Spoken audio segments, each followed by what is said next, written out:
आप देख रहे हैं आजाद बोल इंडिया का हेडलाइन शो। आज है 8 नवंबर 2024। मैं हूं आदिल खान आजाद। दुनिया के सबसे बड़े अखबारों से चुनी गई सबसे बड़ी खबरों में आज आप देखेंगे, यमन ने फिर से दी अमेरिका को चोट। हूथीस ने करोड़ों रुपए का बार ड्रोन गिराया।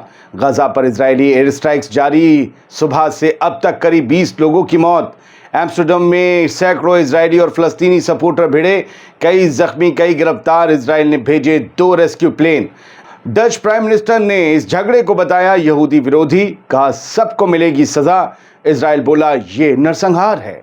हमास ने फलस्तीनियों को मुल्क से बेदखल करने के इजरायली कानून की मुखालफत की, कहा यह कानून इंटरनेशनल लॉज के है खिलाफ।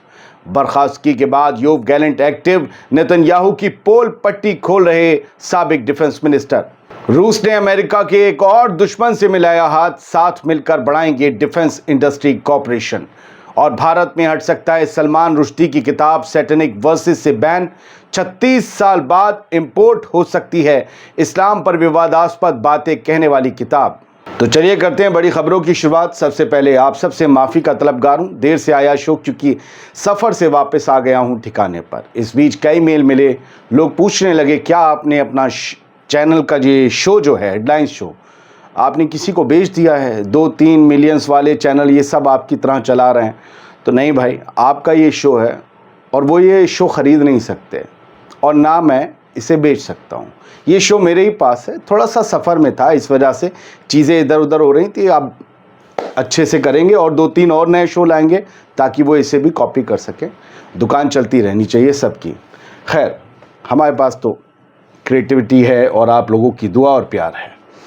यमनी फोर्सेस की खबर है। यमनी फोर्सेस ने $30 मिलियन का एक रीपर ड्रोन फिर से गिरा दिया है और फिर से बड़ा नुकसान पहुंचा है। और ये यमन के हाउथीज ने यूएस आर्मी का जो ड्रोन गिराया है $30 मिलियन का, ये 12वां ड्रोन है इस सीरीज में जो गिराया है उन्होंने।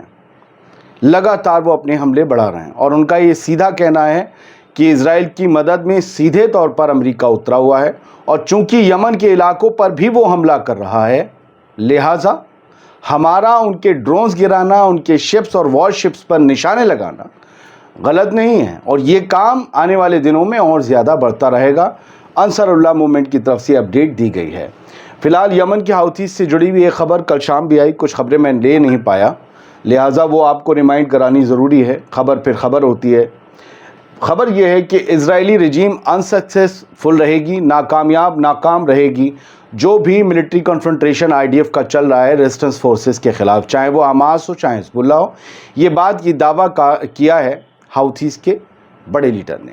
अंसारुल्लाह मूवमेंट, हूथीज जो भी आप इन्हें कहें, इनके जो लीडर हैं, और ये रिलीजियस लीडर भी हैं इनके और ये इनके पॉलिटिकल लीडर भी हैं, अब्दुल मलिक अल हूथी, इन्होंने ये बात कही। और जुमेरात को इनका बयान आता है, जुमे तक छपता है, उसमें जो बातें होती हैं अरबी से इंग्लिश में ट्रांसलेट होकर आ जाती हैं। उन्होंने कहा कि जो अब तक गजा की लड़ाई है वो ये बताती है कि उलझ चुकी है आईडीएफ, कोई फैसला नहीं निकल रहा और फैसला निकल भी नहीं सकता क्योंकि हमास या बाकी रेजिस्टेंस मूवमेंट ही वहाँ पर कामयाब होने जा रहे हैं। आईडीएफ की शिकस्त होगी। सर, एक और ख़बर अल जज़ीरा की आज की अपडेट्स हैं, अभी तक की हैं, शाम तक की मैं आपको बता रहा हूँ। 17 लोग आज सुबह से मारे जा चुके हैं 8 नवंबर की सुबह से। और लगातार एयर स्ट्राइक्स, गज़ा का हाल है, लगातार एयर स्ट्राइक्स गज़ा में जारी हैं इजराइल की। लेबनान में भी लगातार इजरायली एयरफोर्स हमले कर रही है। टाइम्स ऑफ इजराइल की एक खबर है जो ये बताती है कि देखिए, अभी तक गज़ा में हो रहे कत्ल-ए-आम को जेनोसाइड कहने पर तिलमिला जाने वाली इजरायली हुकूमत बेंजामिन नेतन्याहू कल रात नीदरलैंड्स की राजधानी एम्स्टर्डम में एक फुटबॉल मैच के दौरान जो मार पिटाई हुई है और जो बुरी तरीके से इजरायली सपोर्टर्स पीटे गए हैं, अरब सपोर्टर्स ने उन्हें पीटा है, उसके बाद इस पिटाई वाली, कोई मरा नहीं है, इसके बाद इस पिटाई वाले इंसिडेंट को प्रोग्राम बताया जा रहा है। संहार, नरसंहार जोड़ लीजिए, समझे। प्रोग्राम बहुत बड़ा लफ्ज़ है, पिटाई को ये बताया जा रहा है इजराइल की तरफ से। और ये कहा जा रहा है कि दंगाइयों ने, दंगाई भी कह रहे हैं, जबकि सेटलमेंट्स बसाने के लिए वेस्ट बैंक में लोगों की ज़मीन हड़प ली जाए, ان کی بھیڑ بکریوں کو آگ لگا دیا جائے, مار دیا جائے, ان کے باغات اجاڑ کے کاٹ دیے جائیں. کبھی کوئی رائٹرز اور پروگرام نہیں لکھتا.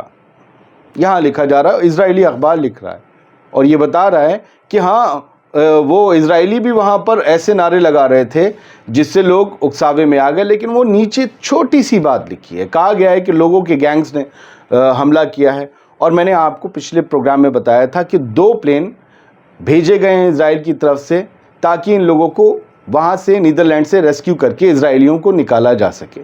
تو ان کے لیے وہاں پر حالات برے ہیں, لیکن اس پر جو نیدرلینڈز کے پرائم منسٹر ہیں, ڈچ بھی کہتے ہیں نیدرلینڈ کے لوگوں کو, تو ڈچ پرائم منسٹر جو ہیں انہوں نے کیا کہا ہے کہ جو کلپریٹس ہیں انہوں نے جو کیا ہے وہ ان ایکسیپٹیبل ہے, ناقابل برداشت ہے, ناقابل منظور ہے, اور یہ اینٹی سیمیٹک ہے, یہودی ویرودھی ہے. یہ حملہ ایمسٹرڈم میں جنہوں نے بھی یہ یہودی ویرودھی حملہ کیا ہے جو ناقابل برداشت ہے, اس میں ملوث لوگوں کو گرفتار کیا جائے گا. اور گرفتاریاں شروع بھی ہو چکی ہیں, کچھ گرفتاریاں ہوئی ہیں, کچھ 5-10 لوگوں کو چوٹیں آئی ہیں بتایا گیا. لڑائی سینکڑوں لوگوں کے بیچ ہوا کیوں تھا وہ بھی ہم آپ کو بتائیں گے, پھر سے ایک بار بتائیں گے جو اس خبر کو پہلی بار دیکھا. تو یہ ڈچ پرائم منسٹر کہہ رہے ہیں ہوا کیوں تھا. وہ المیادین کے ہیڈلائن بتاتی, کلیشز ان ایمسٹرڈم آفٹر اسرائیلی وینڈلزم پرووکیشنز. ان لوگوں نے توڑ پھوڑ مچائی, یہ خبر کہتی ہے اسرائیلی سپورٹرز نے. 2 فٹ بال کلب کا میچ تھا, ایک اسرائیلی تھا اور ایک نیدرلینڈ کا تھا. وہاں یہ عرب سپورٹرز اور اسرائیلی سپورٹرز بھی رہے. سینکڑوں لوگوں کے بیچ ہڑدنگ ہوا. کیوں ہوا یہ بتایا گیا, دعویٰ کیا گیا اور تصویریں بھی سامنے آئیں کہ فلسطینی جھنڈا وہیں اسٹیڈیم کے ایک بلڈنگ میں ٹنگا ہوا تھا اسٹیڈیم کے پاس, اسے نوچا گیا, پھاڑا گیا کہ فلسطین کا جھنڈا نہیں دیکھ سکتے اسرائیلی سپورٹرز. گالیاں دی گئیں عربوں کو, ان کی ماں بہن کو لے کر, وہ ہم نے سنا نہیں سکتے. لیکن اور اس طرح کے بھڑکاؤ نعرے بھی لگائے گئے کہ غزہ میں کوئی اسکول نہیں بچا ہے کیونکہ وہاں ہم نے کوئی بچہ ہی نہیں چھوڑا ہے, سب کو مار دیا ہے. تو لوگ بھڑک گئے, پھر ان کی پٹائی کری, پھر انہیں لٹا کے بتایا جا رہا ہے بہت بری طریقے سے مارا گیا اسرائیلی سپورٹرز کو. تو پھر انہوں نے جو وینڈلزم کیا, توڑ پھوڑ کی, جھنڈے پھاڑے, اس کے بعد جو نعرے لگائے اس سے لوگ اکساوے میں آئے اور یہ سب ہو گیا. خبر کے دونوں پہلو ہوتے ہیں, سامنے رکھ دیے. حماس نے ایک بیان دیا ہے. کل ہم نے آپ کو خبر دکھائی تھی سب سے پہلے کہ اسرائیلی جو پارلیمنٹ ہے جسے نیسٹ کہتے ہیں, وہاں سے قانون پاس ہوا ہے کہ کوئی بھی اسرائیلیوں پر حملہ کرتا ہے تو اسے ملک سے باہر نکالا ہے, ویسٹ بینک سے باہر کر دیا جائے گا. مطلب ویسٹ بینک پہ بھی انہی کا ہولڈ ہے نا. کوئی فلسطینی ہو یا اسرائیلی سٹیزن شپ والا مسلمان ہو, اسے باہر نکال دیا جائے گا, دیش نکالا کر دیا جائے گا, اس کی پوری فیملی, خاندان کو. حماس نے کہا ہے کہ یہ نیسٹ نے جو یہ قانون پاس کیا ہے یہ ریسزم کو بڑھاوا دیتا ہے اور یہ ظلموں کو دکھاتا ہے. اس قانون کے مطابق 14 سال تک کے بچوں کو, 14 سال تک کے ٹین ایجرز کو سزا دی جا سکتی ہے.